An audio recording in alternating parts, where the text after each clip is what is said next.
You were standing in the African savanna. A wild elephant walks past a pile of old bones. She stops. She doesn't just walk on. She stops and touches them. She picks one up with her trunk. She turns it over, slowly, carefully, like she's trying to remember something. Most animals ignore the dead of their own kind completely, but elephants don't. They stand still. They go quiet. Some of them stay for hours. Some come back to the same spot years later. Most people assume this is just an animal sniffing around a carcass out of curiosity, but scientists who've watched this for decades say it's something else entirely. This is called elephant death ritual behavior, and once you understand why they do it, you'll never look at grief the same way again. Because the answer isn't really about elephants. It's about what happens inside every mind that's capable of love. So let's start with what actually happens when an elephant dies. Word travels fast. Elephants live in tight family groups called herds, and when one of them falls,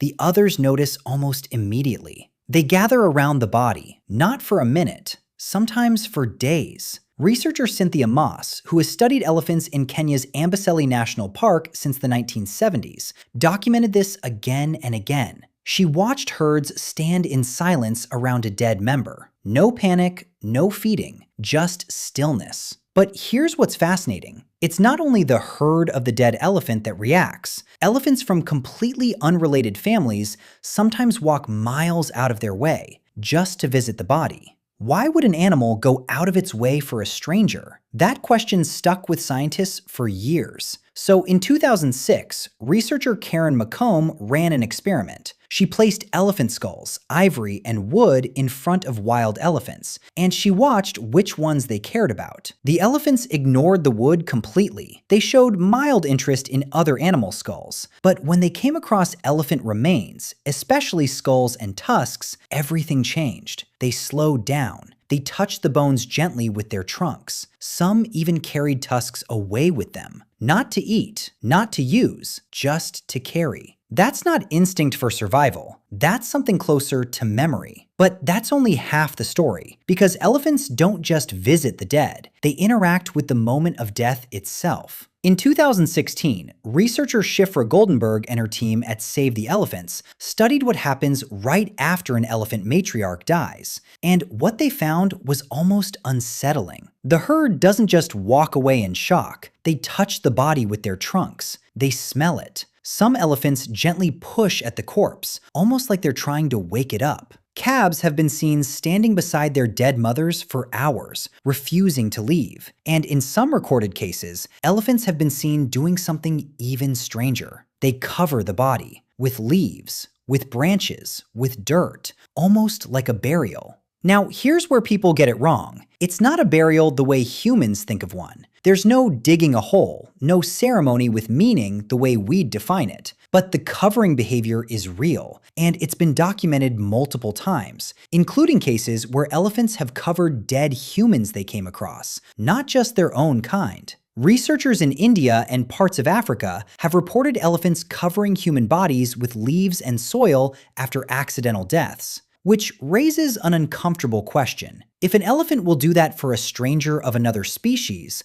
what is actually happening inside its head? So what killed off the idea that this is just instinct? Scientists started looking at the elephant brain itself, and what they found changed everything. The elephant brain has one of the largest hippocampi of any land animal. That's the part of the brain responsible for memory. It's also deeply connected to emotion. Elephants can recognize the bones and tusks of individuals they knew, even years after death. Their brains are wired to hold on to loss, not forget it. Compare that to most animals in nature. A gazelle doesn't stop to mourn another gazelle killed by a lion. Life moves on instantly. But an elephant's brain seems built to do the opposite, to pause, to remember, to feel the absence of someone who isn't there anymore. And then there's the sound. Elephants that lose a close family member have been recorded making a specific low-frequency rumble, a sound rarely heard outside of moments of loss. Some researchers describe it as a distress call, unlike any other in the herd's normal communication. It's deep, it's slow, and it often continues for hours after the body has already been left behind. Imagine standing in that herd. You can't see the sound.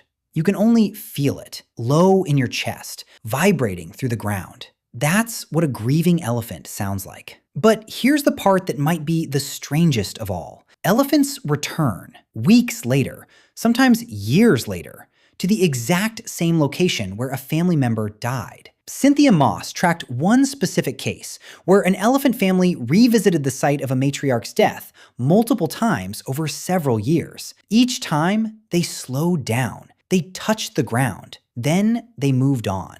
No other land animal on Earth has been documented doing this so consistently. Not chimpanzees, not dolphins. Elephants stand almost alone in this behavior. So why does this matter to you? Because for a long time, science assumed grief required something humans thought only humans had: complex language, self-awareness, a concept of the future and the past. But elephants don't have language the way we do, and yet they still do this. They still stop, they still remember, they still return. Which means grief might not be a human invention at all. It might be one of the oldest features of any brain complex enough to love something enough to miss it. And that's the part that quietly turns this whole story back on you. Because somewhere, right now, you're carrying memories of someone you lost, a place you keep going back to, even if only in your mind. A moment you replay, not because you have to, but because some part of your brain refuses to let it go completely. That's not weakness. It's not something broken in you. It's one of the oldest instincts a mind capable of love can have. The elephants never had a choice about feeling this. Neither do we. The only difference is we get to decide what we do with it.